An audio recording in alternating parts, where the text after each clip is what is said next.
skills and each other's quirks, I would say, Yeah.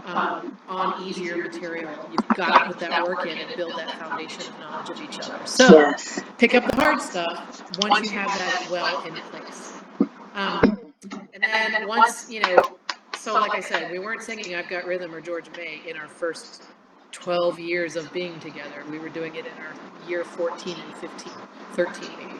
So, but once we had that foundation of each other's skills to build on, then the way we usually learn a song is we either buy learning tracks or more frequently we create our own learning tracks, not with any vocal singing on it, but we enter the arrangement into music notation software like Finale, and then we export the audio on an MP3 that's just a computer playing the notes. Okay. Then we also slow it down. It's really important is to slow it down and have a slow version. And then then we each work on it at home and we come together to rehearsal and we attempt singing it together. And the first 3 or 4 weeks on a song, I would say, we don't give each other feedback about how each other's doing. We allow the other singers to still be working on it. And then that's hard to give the other people room to learn. To not say anything. Yeah. It's kind of hard for people. It's hard to mind your own business about learning a new song. It really is. And we learned that the hard way, like we learned everything else about our relationship. We learned the hard way to allow people the time and space to learn. And the way we do it now is we'll have the new song, and we all know the first 2 or 3 weeks on a new song, no one's giving anybody else any feedback. All we're doing is making sure we have our own stuff in place. Around week 3 or 4, we'll, at the end of rehearsal, we'll say, okay, what's our expectation now? Are we ready to be off paper or not? And somebody will say yes, or somebody will say no, whatever. We come to an agreement about that question. Then when we finally are ready to commit to being off paper, we still aren't giving each other feedback yet. We'll come back to the next rehearsal with the expectation that we're all off paper. But that doesn't mean we're all perfect on our notes and words. So what we'll do is that first or second week off paper, we'll still say no feedback to each other because we all know where our mistakes are. We don't need to hear from other people about our mistakes as well. This is great advice for quartets already right now. Self-conscious enough about our mistakes. I don't need you to tell me they're there. I know they're there. I know. Yes. So then finally, when it seems like everybody's kind of got a grip on the song, then we'll be rehearsing. And before we give feedback, we'll say, are you ready to receive feedback on this measure? And she'll either say yes, or she'll say, no, I know I have mistakes there. It's still homework for me. And then you don't have to say anything. Life is preserved as a happy quartet. Everybody knows what the deal is. And how long did you guys figure that out? How did we figure it out? How many years have you been doing that as a quartet? Probably 3 or 4 years now. Okay. So it took us 10 or 11 years to figure it out. So 10 or 11 years of hurting each other's feelings by giving feedback before we were ready to hear it. We're slow learners. No, but this is great advice for quartets because, I think we all run into that problem when we're in a quartet. You want it to sound a certain way, but you have to remind yourself that it's not going to sound just like you want it once you start. After everybody knows that they've learned the words, they've learned the notes. It takes time. It's a process.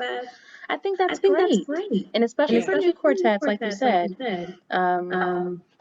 don't pick those. We always want to pick songs that we like that other quartets are singing. Like, oh, I love that song. You got to sing it. You got to do it. But remind ourselves, we're not ready just yet. It takes time. It's a process. Start at this level first. Build your way into that. It's so hard as a new quartet to not want to sing the hard music. You hear your favorite champion quartet or your favorite top 10 quartet singing music, and you're like, oh, they make it sound so good. They make it sound so easy. Yes, they do. They do. But they didn't start with that song. So. Exactly. And pretty much every quartet learns that lesson the hard way. They'll pick up music that's too challenging for them. They'll try to sing it. They'll either become frustrated and disband in the worst case, or they'll go ahead and take it on to a stage somewhere and get feedback about, guys, this arrangement is a little beyond your current skills, and then they'll be disappointed and hard feelings, and don't exactly. So what's your favorite ballad? My favorite ballad to sing? Well, it's probably What Kind of Fool Am I? Because Thank you. Yeah, because we've developed a lot of emotion in that song. That was the song we learned how to be expressive on. I mean, if you listen to early contests of us singing that, it got so much better. I think we did an analysis. We sang that song a really long time. I think 7 or 8 contests worth. Because it's on your CD. Twice. It's on both of our CDs. Both CDs. So I'm just like, that's my favorite ballad that you could. Well, we learned a lot on that song. We went from scoring like 65 average up to where I think in our championship performance of it, we scored over 90 average on it. So we really, really learned a lot about ourselves. Can you hear this in the background?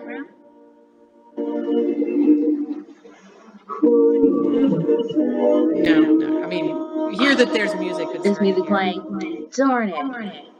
Okay, so I'm gonna post like all your videos. I posted on Instagram the year you all won. And the last song you did on stage was What Kind of Fool Am I? So I posted that on Instagram and people are just like just poking. Because they're not used to this type of music.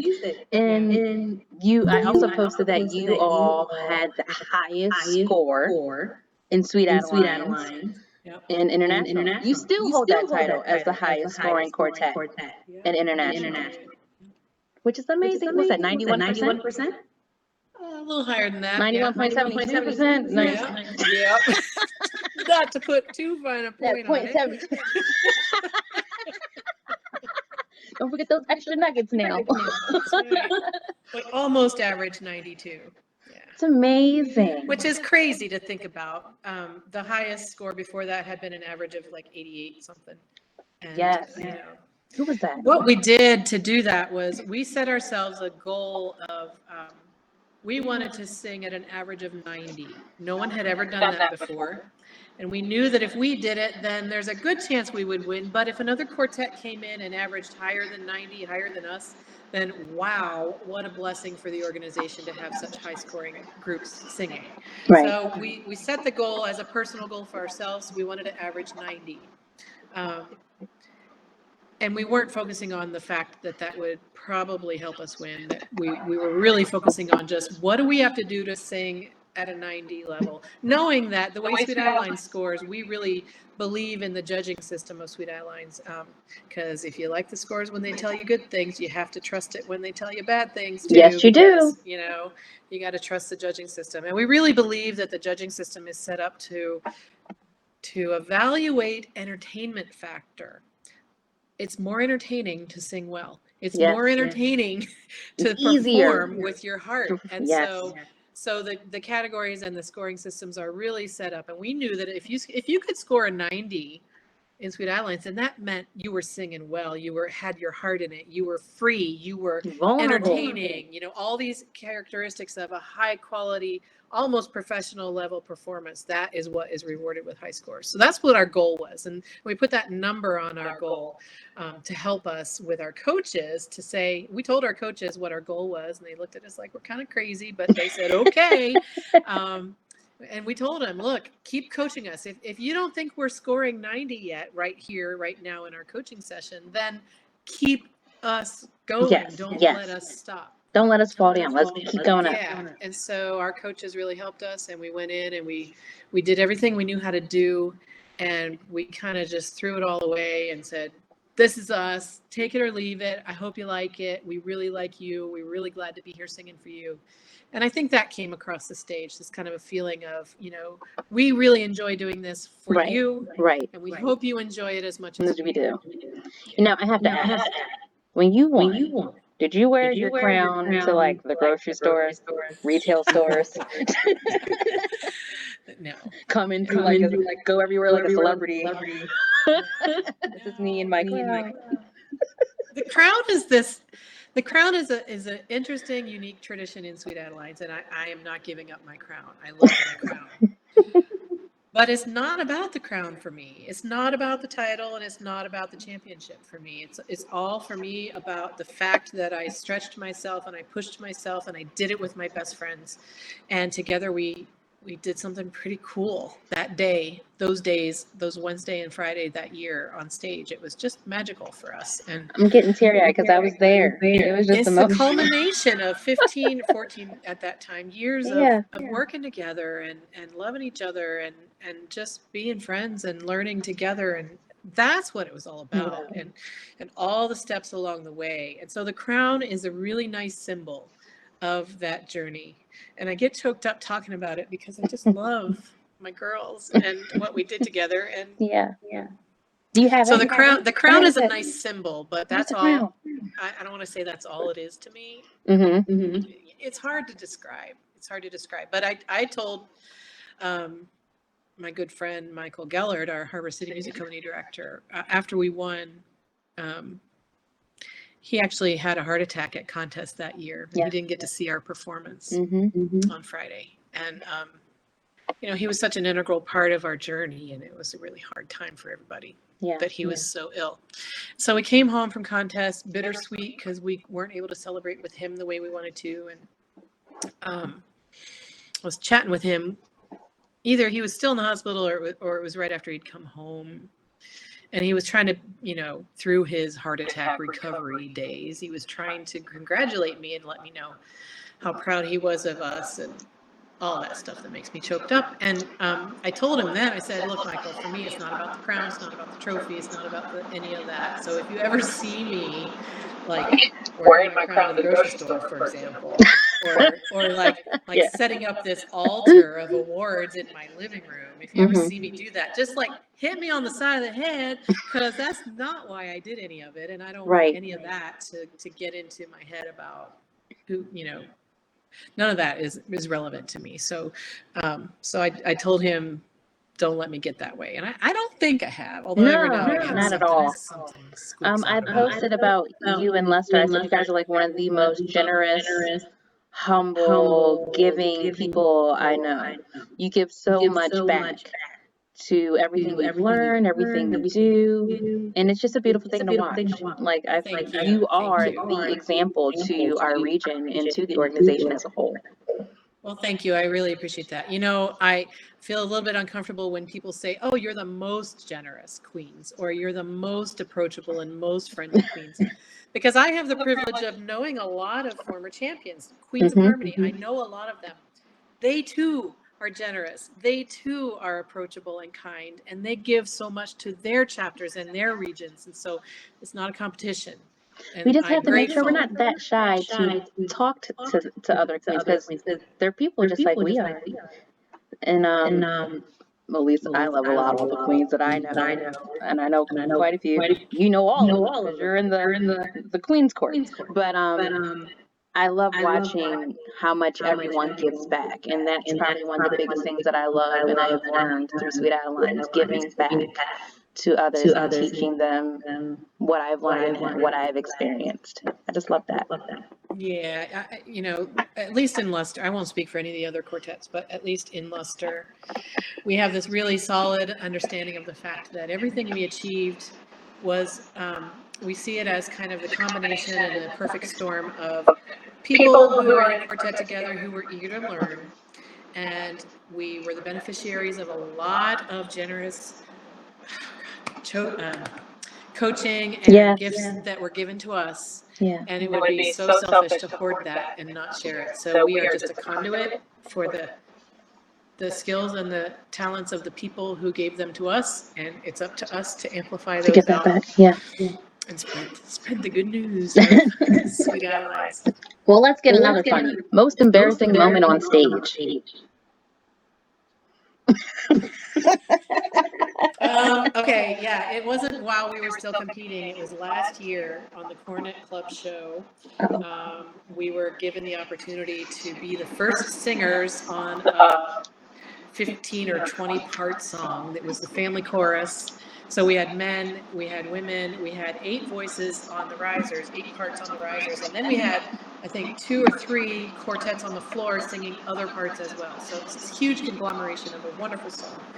Well, we were supposed to start the song, but we didn't know when the video on the screens was going to end.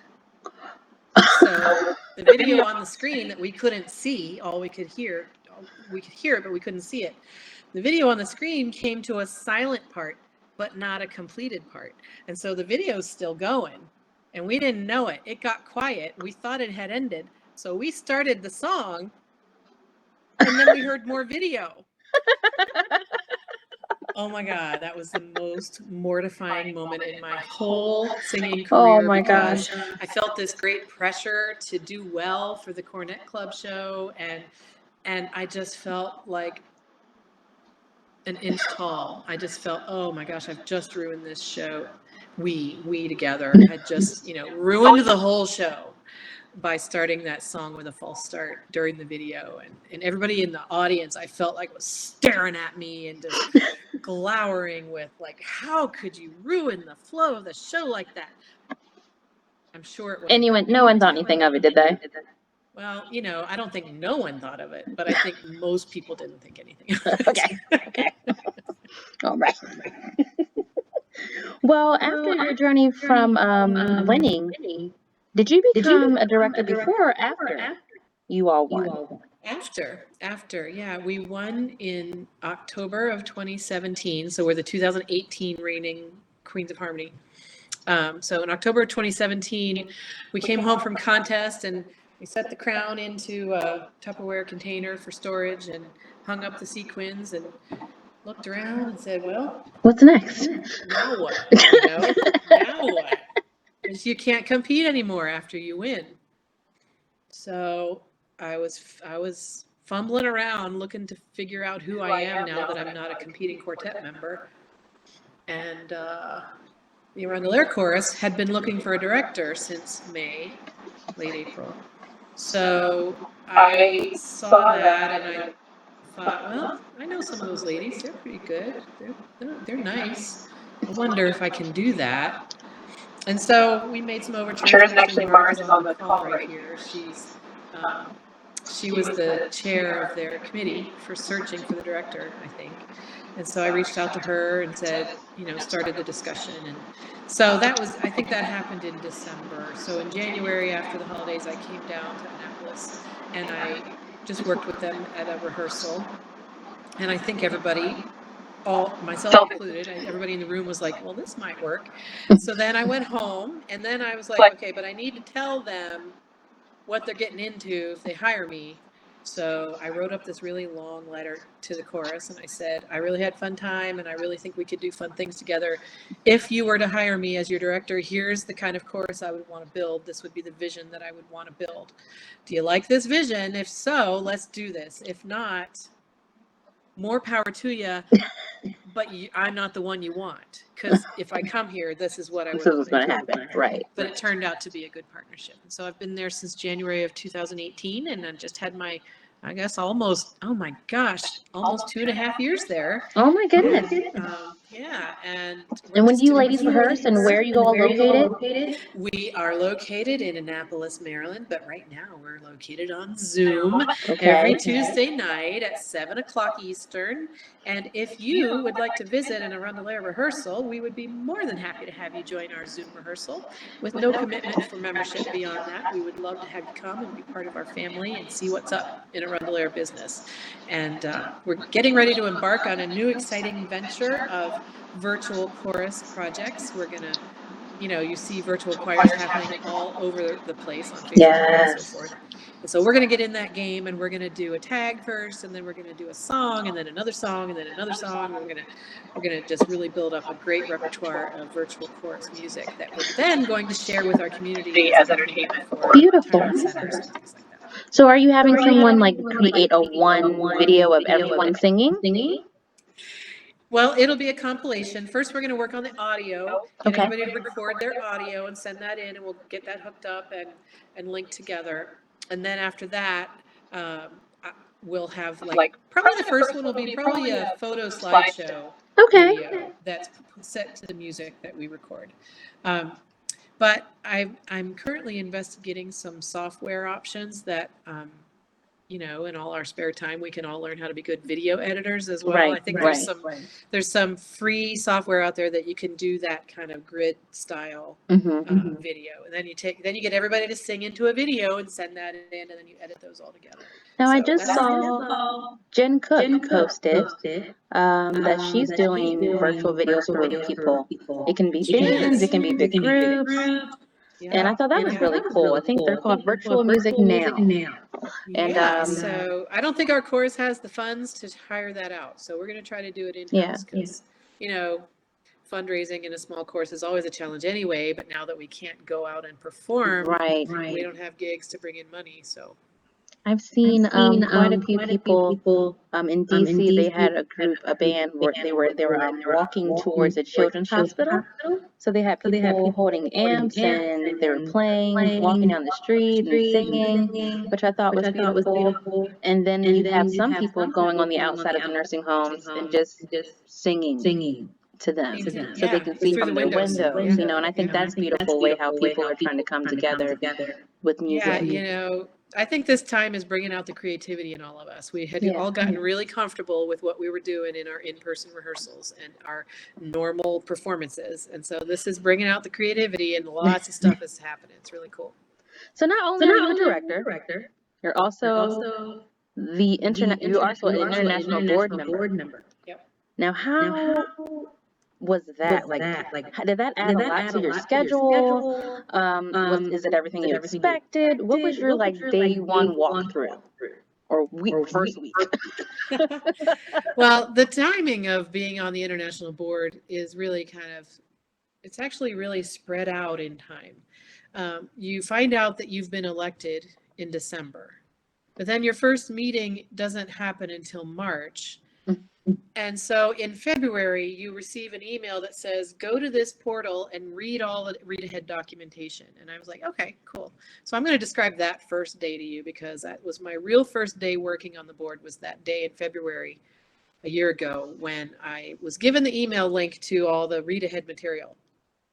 I think I was expecting 10 reports maybe to read ahead because I knew we had committees and task forces and things. I went to the portal, and there were more than 45 reports to read ahead.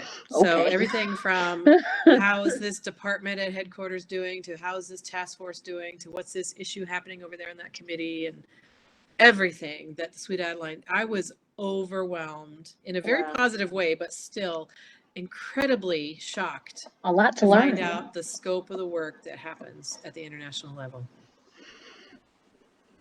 It was crazy. So then I went to my first meeting in March that year, and I had a full day of orientation that Paula Davis, who's one of the best people in Sweet Adelines, was training me and my compadre, Leslie Galbraith.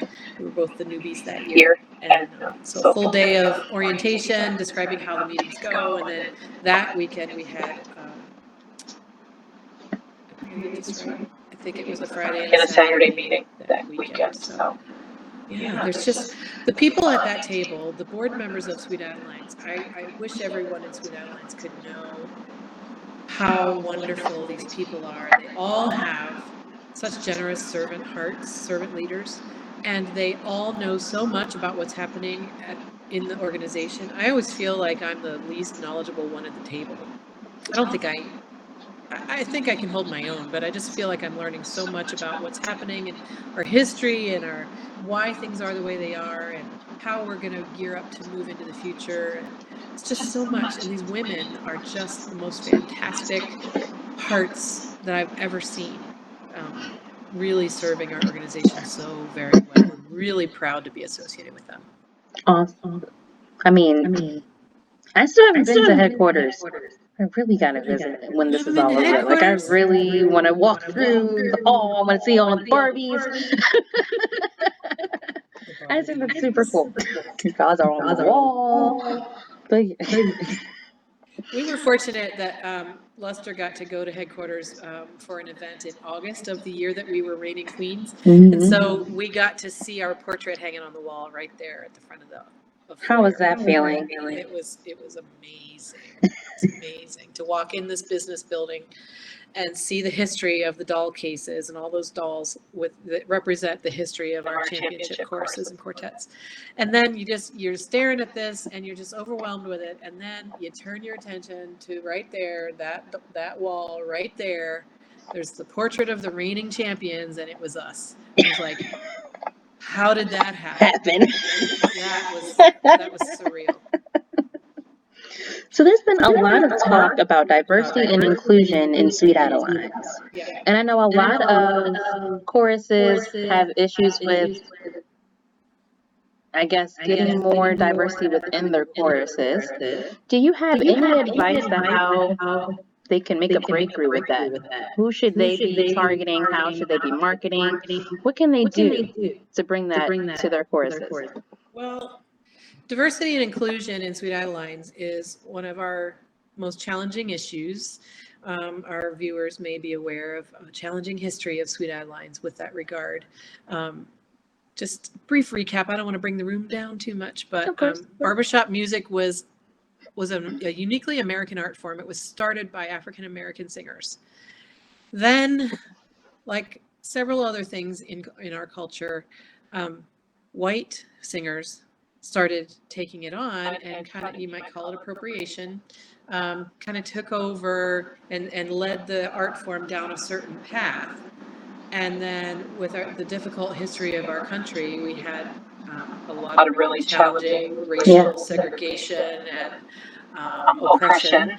And during that time in our history, it was unfortunately pretty normal for this to happen. And that was that we formed an organization of singers of barbershop music, and we excluded the originators of the art form from membership in our organization.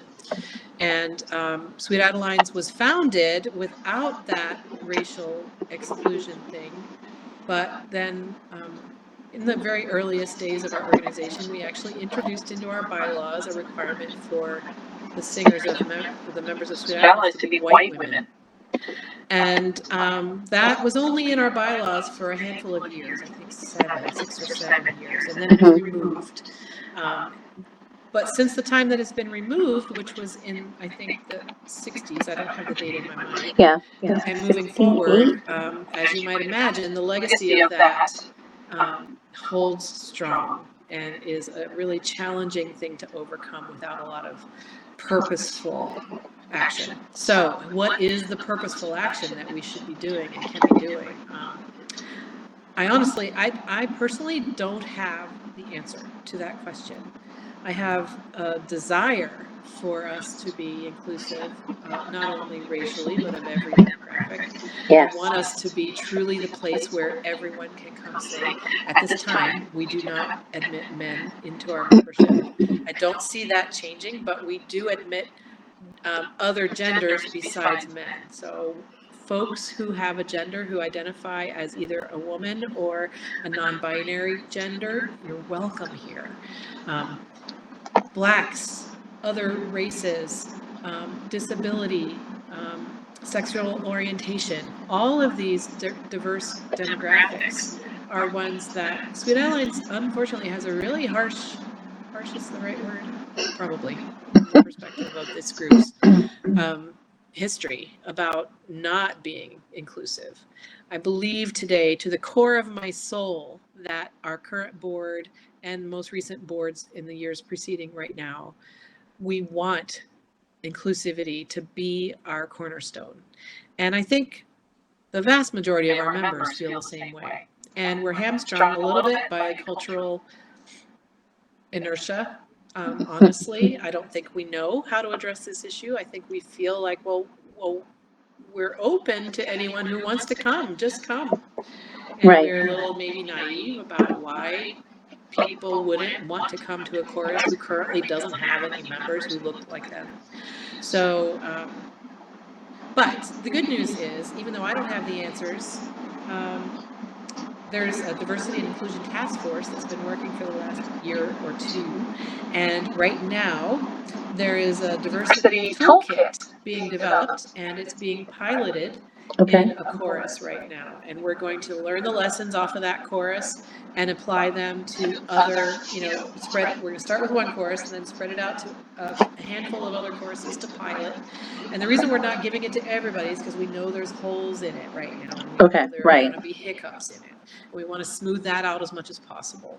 But there's going to be materials being provided to all choruses in Sweet Adelines and all regions in Sweet Adelines that will help answer the question, what can we do to bring more diversity into our ranks? And I love your response because I know for a lot of Sweet Adelines who are African American, I think they feel like we try to erase the past.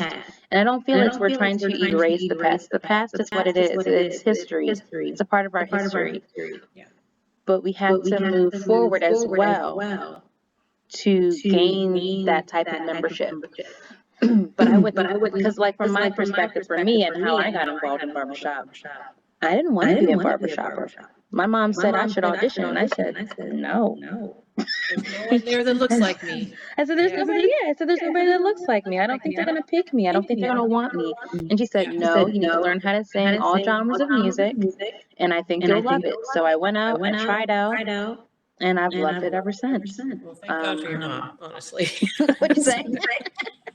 I was a little obsessed for a long time. Let's calm down a little bit. But it's been a part of my life for 20 years, and I've been a member for 15. Yeah. So I And love that you put all that in there to explain all of that. I happen to belong to two choruses right now who actually, percentage-wise, are pretty far ahead of other Sweet Adeline choruses with regard to our diversity, which I wanted to speak very carefully here because I'm certainly so glad that all these members come from a diverse background and a diverse population are members of Sweet Adelines in my personal Sweet Adelines homes. And yet I know it's not enough, right? It's not enough. We live in a very diverse area in Central Maryland here. And our general population in Central Maryland is not reflected in our chorus membership.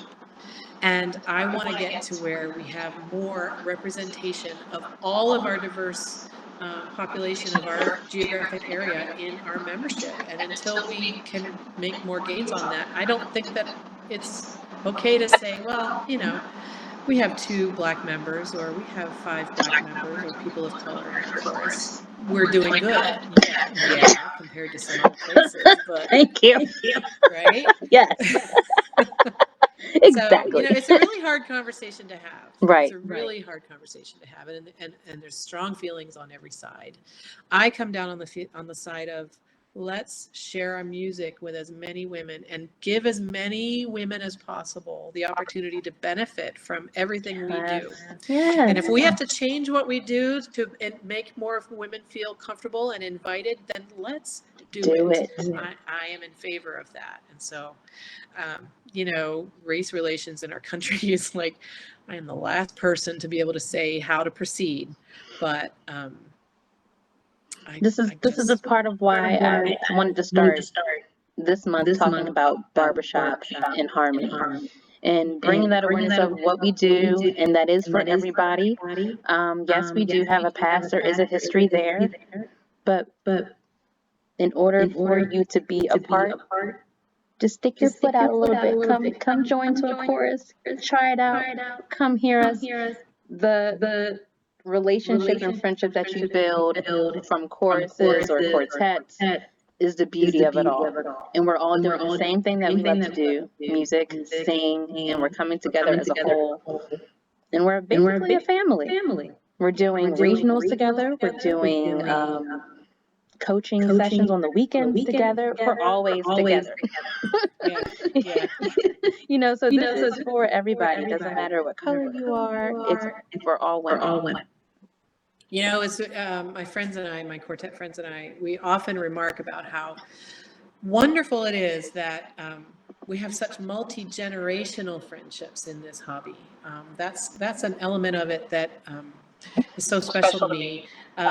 Some of my best friends are over 70 years old, and some of my best friends are in their 20s. I'm 51, getting ready to, no, I'm 52. I'm getting ready to How old am turn I again? 53. You've been in the house too long. Wait, what year is it? This is 2020? I'm 51. I'm not going to give myself that extra year quite yet. Turning 52 this summer. But I have great friends who are in their 70s and 80s and 60s and 40s and 30s and 20s. And what a blessing is that, right? We're all learning from each other. We're Right. all staying young, no matter our chronological All age. walks of life. Yeah, and I'm learning from people who have had totally different lives than me. And there's so much value that we all bring just by being you, just because of who you are. You are enough. Yes. And you're welcome here. There's a place for you here. And we want to welcome you, whoever you are, except not men. Sorry. Except when, sorry, we can't do that. Just, we're not doing that. Well, Jenny, this was awesome. I thank you so much for coming on today and chatting with me and sharing your journey and your stories. I'm grateful. Thank you. Well, thank you so much for inviting me, and thanks to everybody who's listening. Yeah, find yourself a place to sing. Go sing. Get out there, join a chorus, and just start singing along. And everything's virtual right now. You have time.